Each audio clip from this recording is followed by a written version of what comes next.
I'm perfect for a rock station. I'm going to a rock station. I'm the first comedian to ever open for Metallica. I toured with Alice in Chains. I lived at Eddie Van Halen's house. I got great rock stories. Whoa. What do you mean you lived at Eddie Van? It was. Did Jimmy tell you that? No.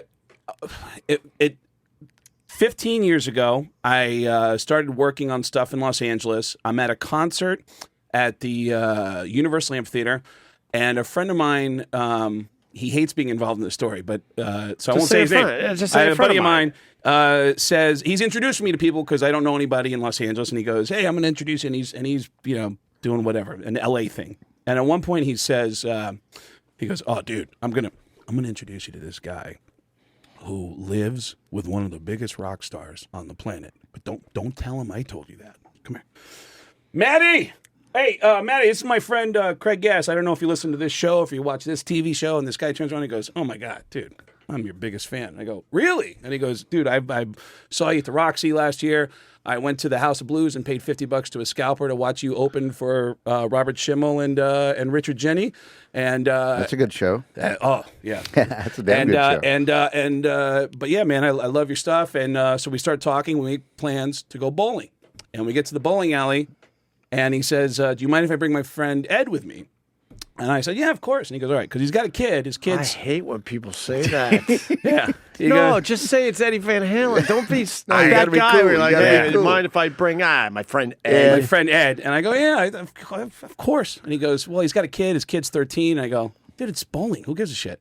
And we get to the bowling alley, and I'm there with a couple of my friends. This guy shows up, Matty, and then his buddy Ed's not there. And he said, he's always late. And then we're waiting for a lane to open up, and I look over and I go, "Holy shit, look who just walked in. Look at that. 3 o'clock. Look at that. Who's that right there? Is that? And the guy stands up and goes, "Ed!" Eddie Van Halen, smoking a cigarette in the bowling alley, comes over. "Hey, which one of you guys is a comedian?" And I go, "That's me. I'm Craig." He goes, "Hey, I'm Eddie Van Halen." And I go, "Yeah, how you doing?" Yeah, we all know. And he turns around, "Wolfie, this is the guy. This is the fucking guy right here. This is the guy." And I come to find out that this guy, Matty, who I had met the week before, is Eddie's assistant.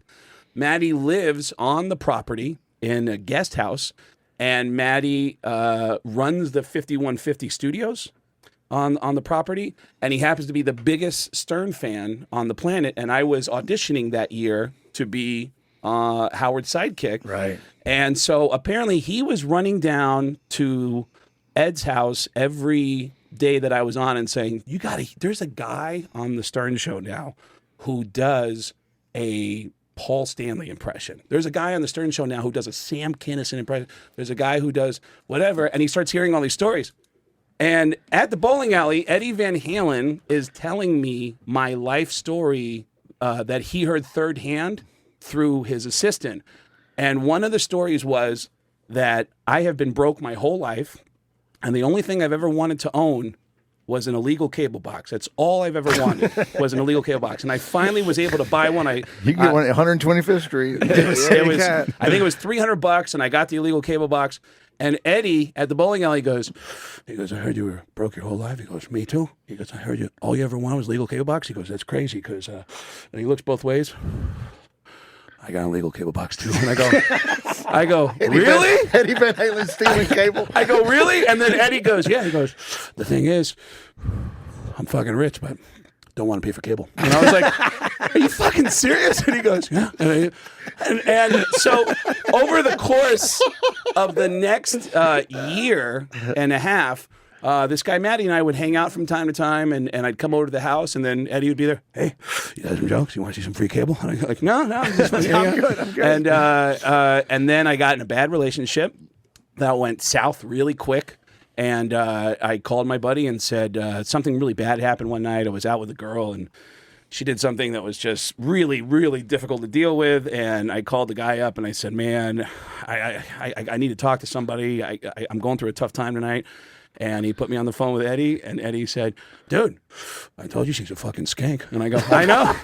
And he goes, "What the fuck are you living with her for?" And I go, "I'm living with her because I got nowhere. She's the only person I know in LA." He goes, "Dude, pack up your shit and move in with me." And I go, really? And he goes, yeah. He goes, you stay as long as you want. He goes, the only thing is, don't tell anybody, but the band's getting back together, you know? Holy He shit. goes, so it's going to be kind of noisy at night. And I go, so the only thing I got to worry about is the fact that You're gonna be Van Halen is going to be, he wants me to Rehearsing. stay. Yeah, he you're wants, gonna be awake at night because you're hearing them. he said you can sleep on the Practicing. couch in the studio. And he said, the only thing is the band's going to be getting back together, so it'll be noisy at night. And I go, because Van Halen's going to be jamming in the next room. And he goes, well, I know you're working on your TV show. Because I was filming a new TV show at the time called Las Vegas. Right. And so the girl came back. She's hammered. She goes, I'm sorry. I'm really drunk. I didn't mean to. And I go, you know what? You can suck everyone's dick in this room if you want, because I'm moving in with Eddie Van Halen. I'm getting the fuck out of here. Packed my shit up, moved up to Eddie's house, and I lived there for 4 months in 2004 while the band was reuniting with Sammy. And they tried to document it. They had people documenting the whole reunion, but it was tense. Yeah. And the kids who were filming every day, it was just a decision was made like, we can't release any of this. So, but I remember going to a concert with Maddie, the assistant. We went to a Metallica show, and I met a girl, really nice girl, at this concert who said, we exchanged phone numbers, and I texted her after the show and said, hey, do you want to hang out? And she said, yeah, let me call you in a half hour. And she called me, and she said, hey, what do you want to do? And I said, I don't know, what do you want to do? And she goes, you want me to come to your place? And I said, yeah. I don't. Hang on, let me find out. And she goes, oh, you have a girlfriend? And I go, no, I don't have a girlfriend. But you know what? It's just weird. I'm in a weird, hold on, and I go, Ed, hey, I met a girl tonight at the show. She wants to come up here. You mind coming? And he goes, dude, get some fucking pussy. And I go, all right. And I go, all right. So I call her up and I go, yeah, can you meet me at the bottom of this road? There's a Ralph's at the bottom.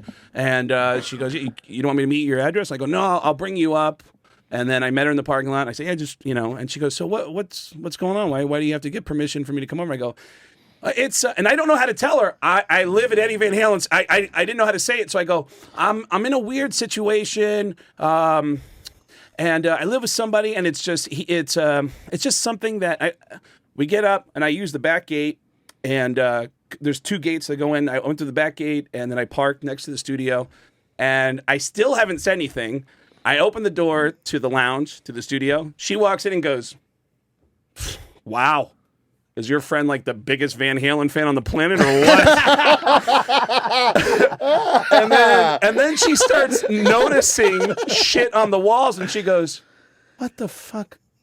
How did your friend, how do you get that? And it's from Warner Brothers Records. It's the cover of all the Van Halen albums, and it says commemoration for 60 million albums sold. And she said, how did your friend get this? And I said, do you hear the noise in the next room? That's Van Halen. This is Eddie Van Halen's house, and it's kind of a long story, but he's letting me live here until I can get back on my feet. And she goes, oh, okay. Zip, okay. fling. Yeah. It was immediate. That's always the next question, and it was immediate. Although Fix on it. Although the conversation leading up to that moment was just a lot of her looking, because my back was to the studio door, so she was talking to me, going like looking over my shoulder. Yeah, of course. Looking at, So how did that end? Did Eddie kick you out, or you finally realized I gotta move on? It ends badly. Oh, you're smiling. Oh. It ends badly. It does. So you don't talk to Eddie Van Halen anymore. Not because of Eddie. So a year later, the ex texted me and said, I hadn't talked to her in a year. I just want you to know that Maddie and I are in love. And giving her the benefit of the doubt, I texted her back and I said, Maddie who? Right. And she wrote back and said, well, he feels terrible because he loves you. And I was hanging out with this guy all the time. What the fuck? And they were together for 5 years and almost ended up getting married. They finally separated, but yeah. But Eddie was... But you couldn't handle being around Maddie anymore, obviously, so you had to give up your Eddie Van Halen. It was the instant like, oh, shit, okay. And it was like I was actually more bummed out about him Right. than I was about her because I got over her. Yeah, sure. But were you doing that thing like, but it's Eddie Van Halen that I get to hang, No, I hang just around. I called him a couple years later. They were going on tour, and I called him up, and he picked up the phone. He goes, "Hey, who's this?" I go, "Matt, Ed, it's Craig Gass." He goes, "Hey, what are you doing?" I go, "Nothing, man. What are you doing?" He goes, "Sitting on the toilet, taking a shit." And I go, No. "You want me to call you back?" And he goes, "No, what's going on?" I go, "You know what? I'll call you back. I'll call you back." Eddie was the. You just made Eddie Van Halen sound like the coolest guy. Really? He is the coolest guy. He was.